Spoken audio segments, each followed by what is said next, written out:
우리가 성탄절을 앞둔 지금 시기를 보내고 있습니다.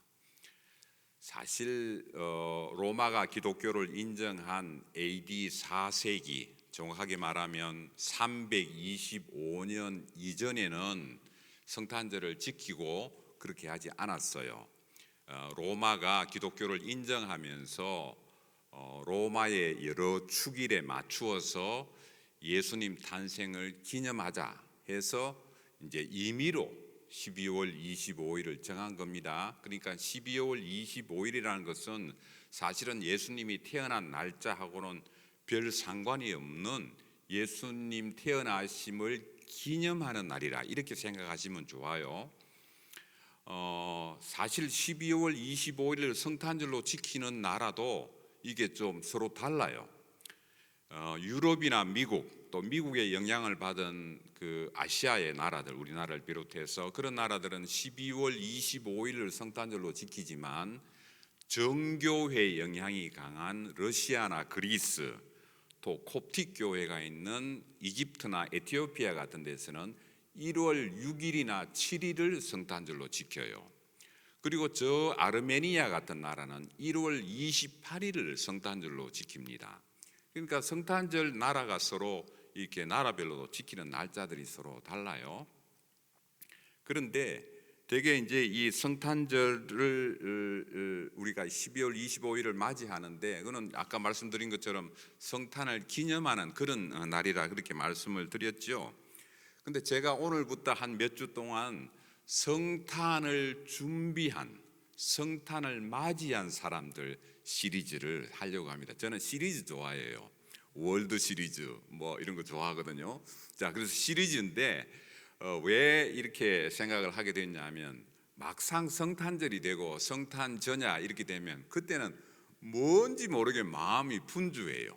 이벤트도 많고 뭐 준비해야 될 것도 많고 카드도 써야 되고 뭐 이렇게 그렇잖아요. 선물도 여러분 자녀 두신 분들은 자녀들도 선물도 생각해도 그래서 그때는 마음이 분주해서 성탄절을 좀 차분하게 묵상하고 성탄절의 의미를 되새기기에 좀 급해요. 그래서 조금 이렇게 넓게 몇 주에 걸쳐서 성탄절에 관한 그런 말씀들을 생각하면 좋겠다 싶어서 시리즈를 마련하게 되었습니다. 제가 미국에 와서 참 이렇게 마음에 흡족한 거는 뭐냐면 미국은 보니까 기독교 방송국 같은 데서 감사절, 땡스기빙 데이가 탁 지나고 나니까 그때부터 성탄 캐롤이 나오더만요. 그러니까 한 달 정도를 충분히 성탄 캐롤 들어요. 그런데 한국은 조금 이게 그런 데서 좀 인색해서 뭐 성탄절 전에 한 일주일 전 겨우 이제 듣다가 조금 이게 들을만 하면 또 지나가 버려요. 우리 말씀도 성탄절이 다가와서 그때 생각하면 좀 급해서 이제 조금 이렇게 펼쳐서 생각해 보려고 하는데요. 그 시리즈의 첫 번째가 성탄을 맞이한 사람들 시리즈 첫 번째가 동방박사입니다. 이 동방박사는 대개 성탄절을 맞이하는 교회에서 교회 드라마로 꾸민다, 성극을 꾸민다 할 때 많이 등장하는 그 연극 그 무대가 되지요. 여러분 아프리카의 성탄절은 어떨 것 같습니까? 아프리카, 제가 있던 동부 아프리카 우간다의 성탄절은요, 그때가 1년 중에 제일 더울 때예요. 아프리카는 사계절이 없고 건기, 우기, 되게 열대지방이 그렇죠. 건기, 우기로 나누어지는데 건기 가운데 제일 한복판에 있어요, 성탄절이. 그래서 거기는 이제 도로가 대부분 비포장이니까 그 비포장에서 날린 그 푸른 흙먼지가 그 열대지방의 그 나무들은 잎이 넓잖아요. 바나나 잎을 비롯해서 그 위에 포얗게 쌓여 있어요. 노란 먼지가. 이제 저는 성탄절 하면 그런 이제 모습이 이제 떠올라요. 그게 덥고 막 그 건조, 이렇게 습하지는 않아요. 건조하고 먼지가 포얗게 있는 그런 아주 참 좀 그런 이제 날씨가 아프리카의 성탄절이었는데요. 그렇지만 성탄절을 그냥 보낼 수 있습니까? 거기서 이제 그 선교사들하고 선교사 자녀들 모여가지고 성탄절 이제 행사를 하거든요. 뭐 흰눈 한 번도 본 적이 없지만 흰눈 사이로 막 이런 노래도 하고 그렇게 이제 했는데, 어느 해인가 이 동방박사를 가지고 연극을 꾸몄어요. 선교사 자녀들이. 이제 거기 뭐 남녀 성비가 잘 안 맞으니까 남자 아이 가운데 이쁘장 아이를 또 여자로 꾸며가지고 치마 입히고 화장해가지고 이제 예수님 어머니다 마리아다 이렇게 하고, 그 다음에 저 지금 동부지방에 동부에서 공부하고 있는 제 아들 녀석이 이제 예수님 아버지 요셉 역할을 하고 그렇게 이제 연극을 꾸몄어요. 그리고 이제 동방 박사들이 가져온 선물 안에 빈 박스에다가 포장을 그럴듯하게 해가지고 이만큼 크게 선물 3개를 마련하고 해서 이제 예수님께 와서 동방 박사들이 선물을 드리고 그렇게 이제 연극이 잘 끝났어요. 그래가지고 이제 그 아기 예수 역을 맡은 인형하고 이제 이 예수님 이 부모님이 이제 이렇게 퇴장을 하다가 제 아들 녀석이 퇴장하다 뒤에 보니까 아까 받은 선물이 저기 남아 있는 거예요. 그래가지고 가다가 예수님 역 맡은 인형하고는 땅바닥에 다 놓고 다시 와가지고 선물을 챙겨가지고, 그래가지고 다시 이제 한쪽 손에는 인형 들고 선물 챙겨가지고 그렇게 퇴장을 했어요. 그러니까 동방 박사 그 중간에 내용은 생각이 안 나고 그 선물 챙겨가지고 나갔던 그게 너무 그래가지고 박수를 치고 막 웃고 난리가 났죠.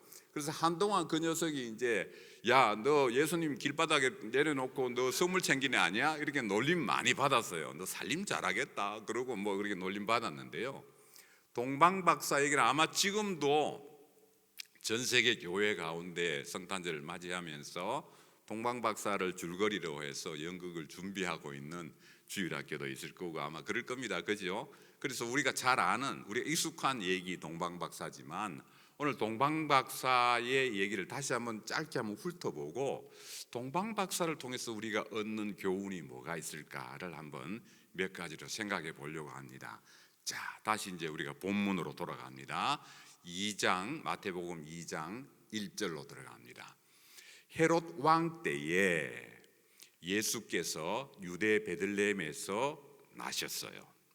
자, 동방으로부터, 여기 동방은 가깝게는 아라비아, 조금 더 멀리는 저 페르시아 쪽에서 왔을 것이다. 오늘날 이란 정도 되는 거리, 거기에서 박사들이 왔는데, 자, 박사들이 몇 명이라는 얘기는 없어요. 우리는 대개 한 3명이라고 생각하지만 성경에는 3명이라 그런 언급이 없습니다.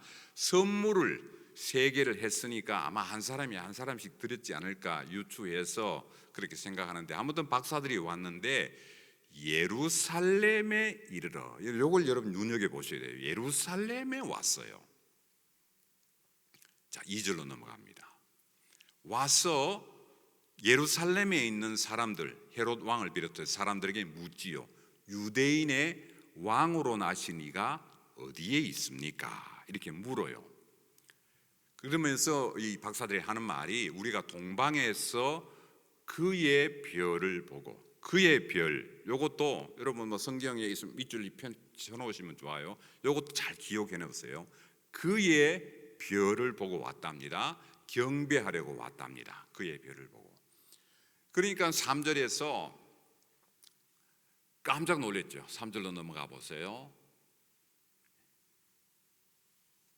예, 3절에 헤롯 왕과 온 예루살렘이 듣고 소동한지라. 자, 이렇게 되어 있습니다. 죄송합니다. 예, 2절에서 우리가 동방박사 그림을 한번 볼게요. 대개 동방박사 하면 여러분 이런 그림을 연상하지요. 박사 3명이 낙타를 타고 별을 보고 왔다. 자, 그런데 이게 요 그림이 좀 이상한 게요, 만일 이렇게 별을 보고 왔으면, 이런 식의 별을 보고 왔으면 예루살렘에 있었던 사람들이 그 별을 다 봤을 거예요. 그래서 동방박사가 와서 우리가 그 별을 보고 왔는데 유대인의 왕으로 나신 이가 어디 있어요? 하고 물으면 예루살렘에 있는 사람들이 아, 우리도 그 별을 봤소, 이렇게 해야 될 텐데 예루살렘에 있는 사람들은 전혀 그 별이 있는 것을 몰랐어요. 그래서 많은 성경학자들이 이런 식의 별이 아니고 별을 철저하게 관찰하고 연구하고 또 계속 주시했던 사람들만이 볼 수 있는, 그러니까 그냥 누구나 다 볼 수 있는 별이 아니라 그걸 전문적으로 연구한 사람이 볼 수 있는, 두 번째 그림 한번 볼까요? 이런 식의 별이었을 것이다. 그렇게 이제 예측을 합니다. 지금 제 그 휴대폰에 보면요, 저는 이제 그 아프리카에는 이 전기가 잘 없으니까 밤에 별이 많이 나와요. 근데 저 별이 무슨 별인가 늘 궁금했거든요. 그런데 미국에 오니까 이 앱에 말이죠, 휴대폰 앱에 별을 볼 수 있는 앱이 있어요. 무료로 이렇게 볼 수 있는 게 있더라고요. 그래서 그걸 하늘에다가 딱 갖다 대면 지금 저 반짝거리는 게 무슨 별이다 하는 걸 알려줘요. 신기하잖아요. 제가 아프리카 있을 때는 그게 적도 지방이니까, 이야, 그 말로만 들었던 남십자성, 월남과 또 오신 분들은 알 거예요. 남십자성이 쫙 있고 오리온 별 땡땡땡 있고, 그게 너무 신기하더라고요. 밝은 말하자면 밝은 별빛이. 근데 이 지금 그 별을 연구한 천문학자들이라고 할 때 이 사람들이 봤던 별은 그냥 별이 아니라 전문적으로 연구하는 사람들이 볼 수 있는 별. 자, 제가 아까 조그마한 앱을 소개해 드렸잖아요. 궁금하시면 나중에 식사 시간에 알려드릴게요. 그 앱 있어요.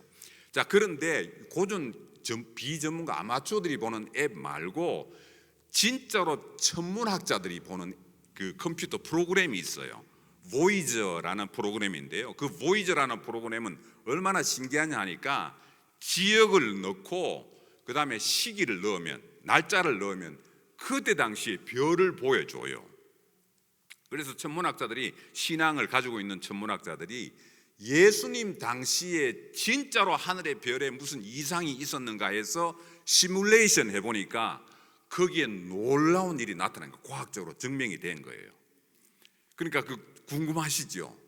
그렇지만 설교 시간에 그걸 다 말씀드릴 수는 없고, 그것도 궁금하시면 저한테 오세요. 제가 소개해 드릴게요. 그러니까 그걸 여러분 보실 만해요. 야, 그래서 이 천문학자들이 그 별을 보고 왔구나. 자, 그런데요, 그래서 이제 이 별을 보고 왔는데 헤롯을 비롯한 예루살렘 사람들은 몰랐어요. 이 사람들은 별을 전문적으로 연구를 했기 때문에 알고 왔어요. 물으니까 이제 헤롯 왕을 비롯한 4절로 가볼까요? 헤롯 왕이 백성, 거기 이 전문가들, 소위 대제사장하고 서기관들에게 이 메시아가 어디서 태어날 것이냐 묻죠. 그러니까 5절에서 과연 전문가다운 답을 했어요. 유대 베들레헴입니다. 그렇게 답을 했어요. 이제 이 유대 베들레헴이라는 이 말을 하면서 구약 성경에 나왔던 말을 이제 인용하거든요. 그게 이제 6절인데요. 6절에 보면 유대 땅 베들레헴아 하고 쭉 이렇게 나오지 않습니까? 요 말씀은 그때 당시로부터 600년 전인 저 이스라엘의 남쪽 유대 지방에서 선지자 활동을 했던 미가라는 선지자가 5장 2절에서 밝힌 내용을 6절에서 그냥 인용을 한 거예요. 미가 5장 2절은 이렇게 되어 있습니다. 베들레헴 에브라다야. 에브라다는 베들레헴의 옛 이름이에요.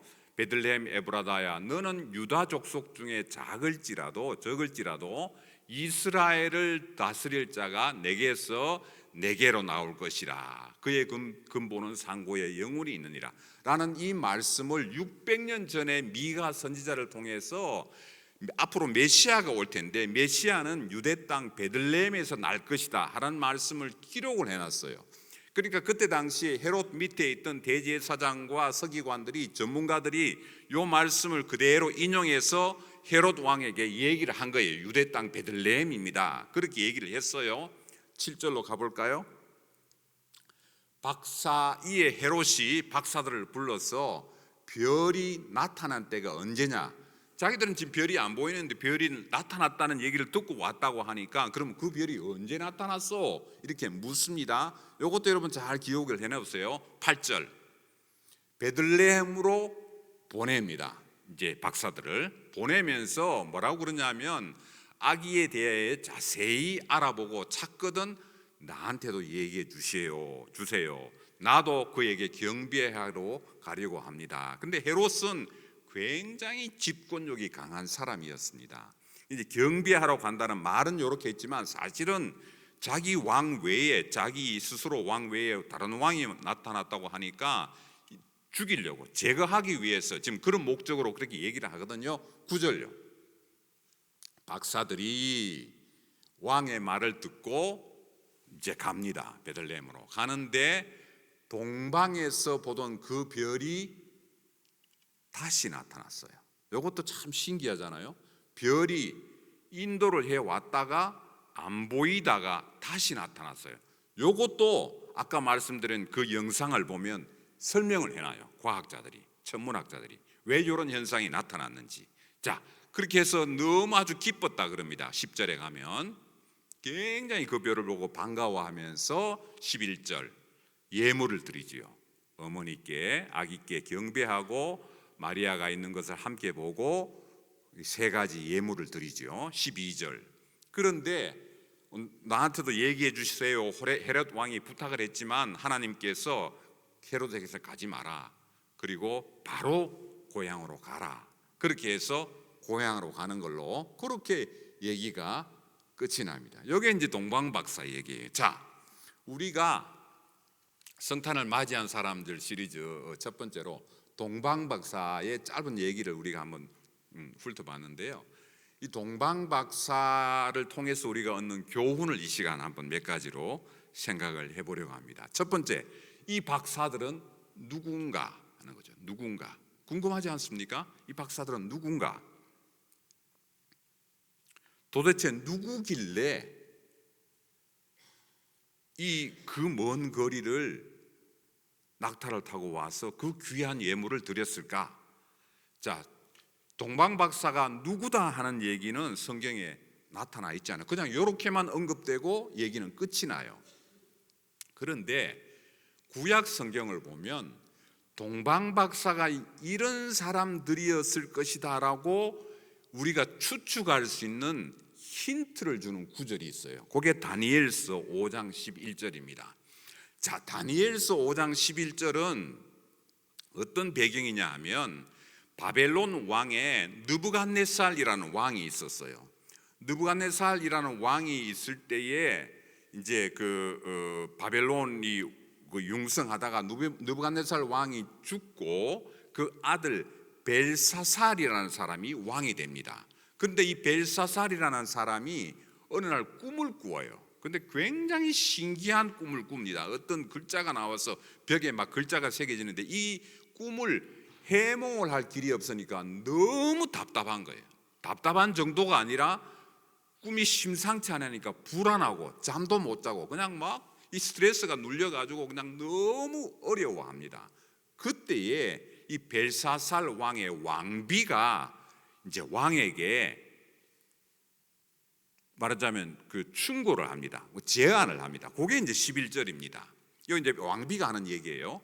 왕의 나라에 거룩한 신들의 영이 있는 사람이 있지 않냐? 왕의 나라에 거룩한 신, 말하자면 하나님의 영감에 붙들린 사람들이 있지 않습니까? 이 사람들은 곧 왕의 부친 때에 있던 자로서 왕의 어른 때부터 있었던 분인데 명철과 총명과 지혜가 신급입니다. 탈인간급입니다. 이 사람들은 얼마나 똑똑하고 총명하고 지혜가 높은지 신급에 있는 사람들입니다. 그렇게 얘기를 해요, 왕비가. 그러면서 왕의 부친 느부갓네살 왕이 그를 세워, 여기 그는 다니엘이에요. 다니엘을 세워서 이 사람의 이 총명함과 지혜가 신급이어서 이 사람을 세워서 누구의 어른으로, 누구의 아주 헤드 오피스로 삼느냐 하면 박수와 술객과 갈대아 술사와 점쟁이의 어른을 삼았습니다. 그렇습니다. 그렇게 얘기를 했어요.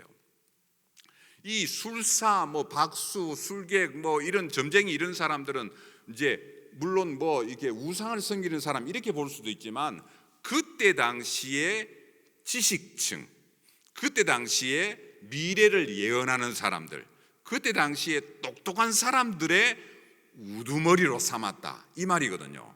왕이 왜 불안해 하십니까? 그 사람을 부르면 될 텐데 왜 불안해 하십니까? 그렇게 하는 거죠. 그렇게 이제 제언을 한 거죠. 그러니까 박사가 누구냐 했을 때 먼 옛날 사람이지만 다니엘의 영향을 받았던 이 이방 나라의 박수와 술객과 술사와 점쟁이의 후대들이 아닐까, 그렇게 예측을 하는 거예요. 충분히 예측 가능하지요. 추측 가능하지요. 왜냐하면 그 비슷한 나라였으니까. 그러니까 비록 몸은 저 이방 나라 갈대아 바벨론의 후예들, 그 다음에 페르시아의 후예들, 그 나라 땅에 살지만 이 사람들은 하나님의 영에 사로잡힌 다니엘의 영향을 받았던 사람들, 그러니까 하나님을 알았죠. 이방 나라 사람들 있지만 이제 그렇게 우리가 짐작할 수 있습니다. 그리고 이 사람들은 성경의 예언에 귀를 기울이고 있던 사람들입니다. 자, 보세요, 성도 여러분. 다니엘을 통해서, 하나님의 사람인 다니엘을 통해서 하나님에 대해서는 알았지만 박사들이 먼 거리를 와서 행동으로 움직였다는 이 말은 상당한 동기가 있어야 움직이잖아요. 많은 성경학자들이 이제 아까 헤롯 왕이 별이 나타난 때가 언제냐라고 물었을 때 헤롯이 결국은 그 말을 묻고 난 뒤에 박사들이 헤롯 왕에게 돌아가지 않으니까 헤롯이 분기 땡천해 가지고 노발대발해서 추측을 해서 2살 아래에 있는 남자들은 다 죽여라 그러거든요. 그러니까 적어도 이 박사들은 자기 고향을 떠나서 이 팔레스틴까지 온 거리는 적어도 1년은 되었을 것이다 라고 그렇게 추측합니다. 1년 동안 그 먼 거리를 왔는데 왜 박사가 3명이라고 생각하느냐, 그 말씀도 제가 드렸는데 많은 학자들이 3명이 아닐 것이다. 그 먼 거리를 사막을 건너고 광야를 건너고 산을 건너고 강을 건너는데 3명이 왔다는 것은 이게 좀 우리가 상상하기 어렵다. 많은 사람들이 왔을 것이다.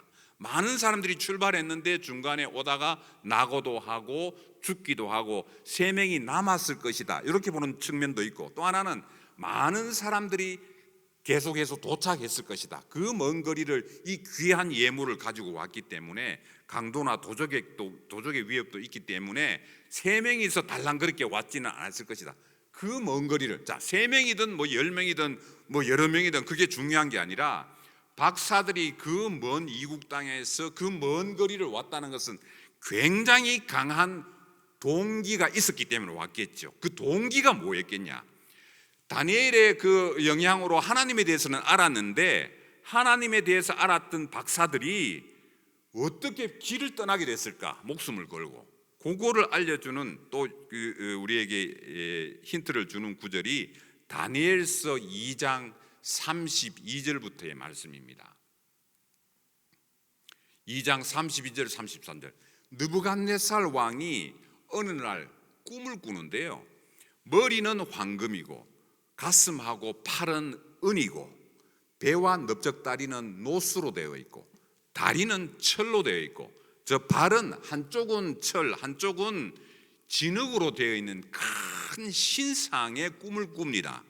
그러면서 다니엘이 그 신상에 대해서, 그 신상 꿈에 대해서 해몽을 해주거든요. 왕이시여, 이 신상의 의미는 제국을 의미합니다. 황금의 제국은 바벨론을 의미하고 바벨론 시대가 끝나면 이 가슴과 팔에 이 은 시대가 오는데 이 시대는 페르시아입니다. 말하자면 왕의 시대가, 왕의 제국이 망합니다 이 말이잖아요. 다니엘은 지금 목숨 걸고 예몽을 해주는 겁니다. 왕의 시대가 끝이 납니다. 왕의 나라가 끝이 납니다. 왕의 제국이 끝이 납니다. 끝이 나면 페르시아 제국이 들어섭니다.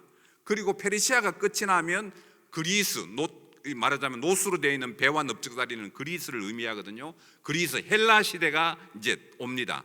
헬라 시대가 끝나면 다리의 종아리는 쇠인데요, 쇠는 굉장히 강하잖아요. 로마 시대를 의미해요. 로마 시대가 또 옵니다.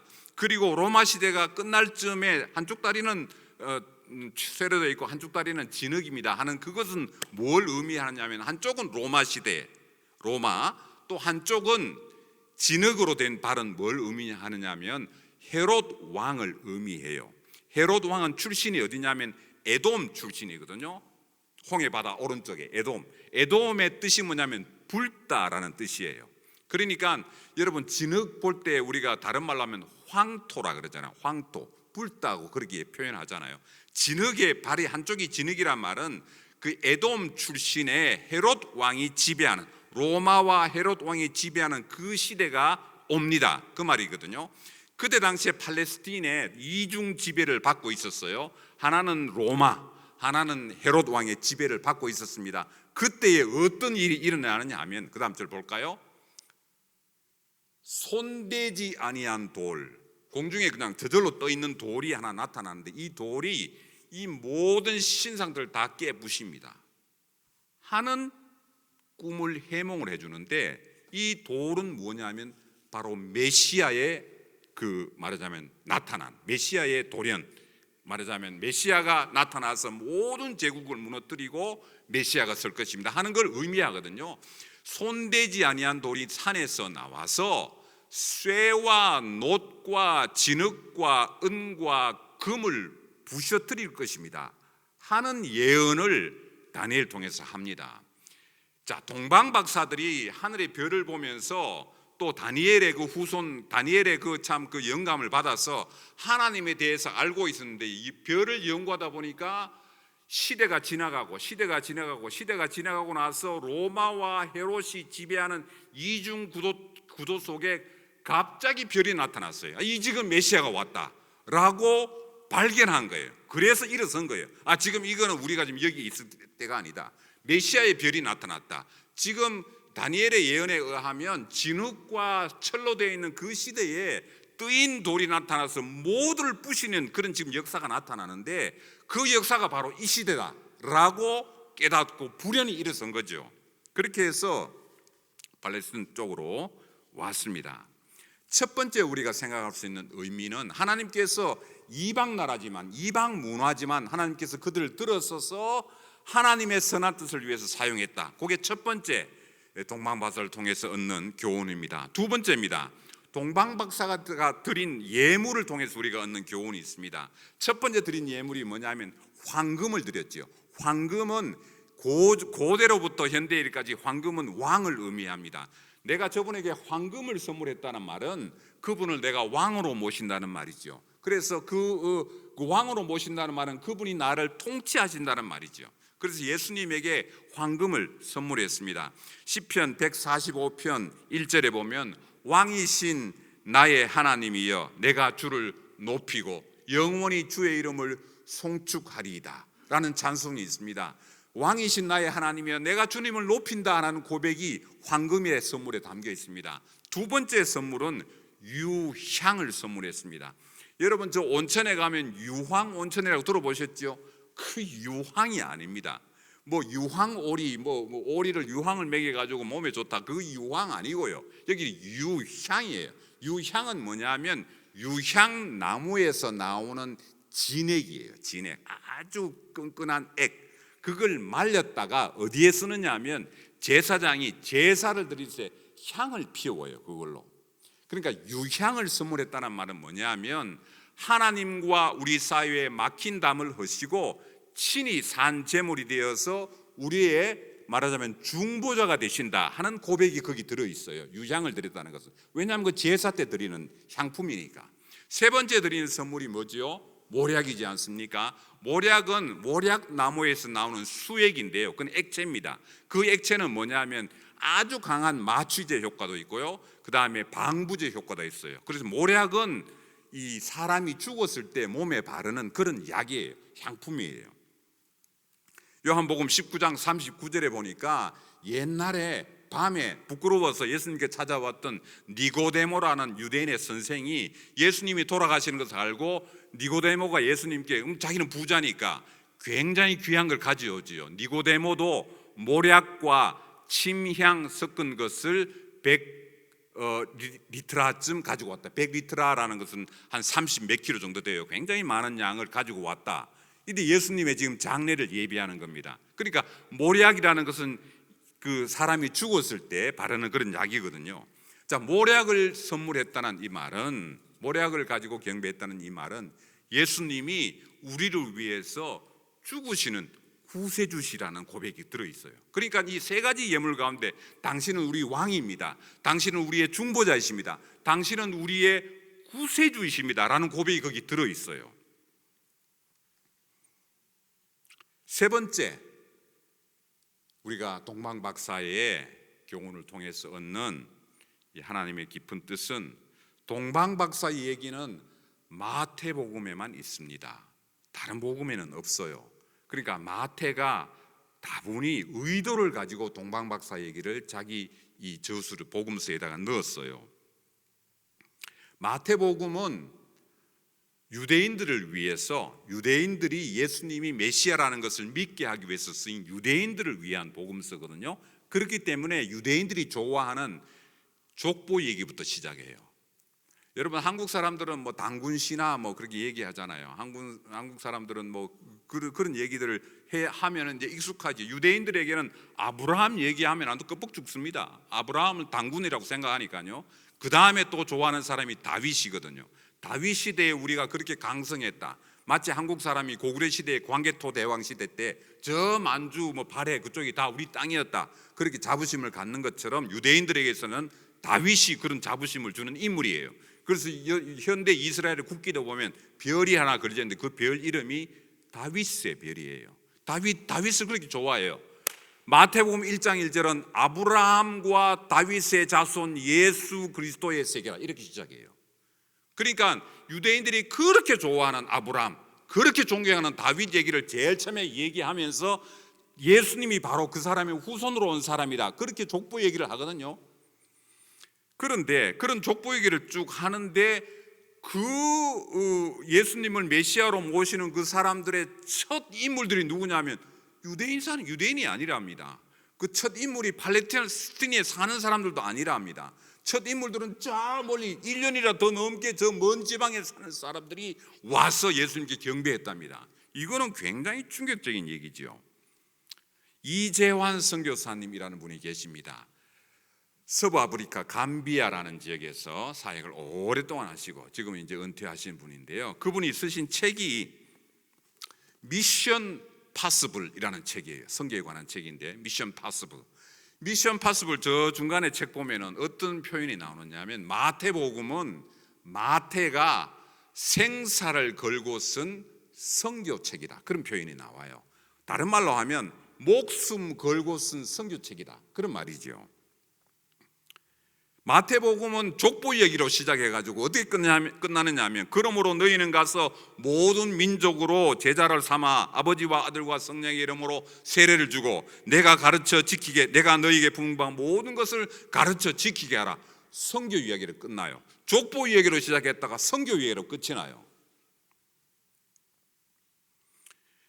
그래서 이 마태는 유대인들을 향해서, 보시오, 여러분들은 아브라함의 후손이라고 그렇게 자부를 하는데 그 자부심을 갖는 것도 중요하지만 중요한 것은 여러분들이 열방을 향해서 눈을 열어야 됩니다. 그 얘기를 하는데 차근차근 설득하는 것이 아니라 굉장히 충격적인 표현을 써요. 마태복음 3장 9절에 보면 이런 표현을 합니다. 속으로 아브라함이 우리 조상이라고 생각하느냐, 그렇게 해서 어깨가 뿜뿜 이렇게 올라가느냐, 자부심이 올라가느냐, 천만의 만만의 말씀. 하나님은 이 돌을 들어가지고도 아브라함 후손 삼을 수 있다. 너희들이 아브라함 후손이고 그렇게 절대로 자부하지 마라. 굉장히 충격적인 표현을 쓰지요. 리차드 호슬리라는 학자는 이런 말을 했습니다. 마태복음 동방박사 이야기 속에는 하나님께서 교회 공동체에 들어오는 이방인들의 첫 얼굴들로, 이방인의 첫 인물들로 하나님께서 동방박사를 들어서 썼는데, 오늘날 교회가 동방박사 얘기를 너무 코미디화해서 그냥 교회에서 드라마하는 식으로 그냥 끝나버리는, 그게 너무 안타깝다, 그렇게 이제 표현을 했습니다. 그 복음을 받아들이기 가장 어려운 집단, 복음을 소화하기 가장 어려워하는 문화, 인종, 그 사람들을 들어서 하나님께서는 하나님을 예배하는, 예수님을 경배하는 자리로 불렀다. 이게 동방박사 이야기의 큰 교훈입니다. 동방박사 얘기는 선교 얘기예요. 하나님께서는 다른 문화를 들어서, 다른 민족을 들어서, 다른 색깔의 사람을 들어서 인종과 민족과 모든 역사를 초월하는 그런 하나님의 역사를 이루신다 하는 얘기를 하고 싶어서 마태는 동방박사 얘기를 처음에 넣었어요. 동방박사 얘기는 성탄절에 우리가 듣는 그냥 성탄절에 하는 그냥 드라마로 끝나는 얘기가 아니라 동방박사를 통해서 우리가 예수님을 왕으로 모시고 중보자로 모시고 우리를 위해서 돌아가실 분으로 모셨던 그 경배하는 마음, 그 예수님이 온 열방을 향해서 복음이 나가서 열방 사람들이 그 예수님께 경배하더라, 그 얘기를 하고 싶은 거예요. 동방박사 얘기는 성탄절에 성극으로 끝내기에는 너무 깊은 의미가 들어 있습니다.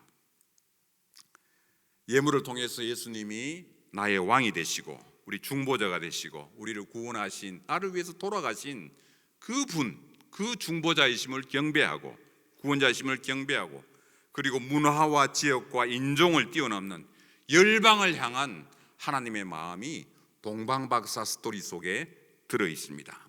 우리가 성탄절을 맞이하시면서 이제 동방박사 얘기 찬송도 많이 듣고 하실 텐데요. 정말 참 하나님의 그 마음, 열방을 향한 마음, 열방의 백성들이 하나님께 경배하는 마음들을 다시 한번 새기면서 의미 있는 성탄절 되기를 원합니다.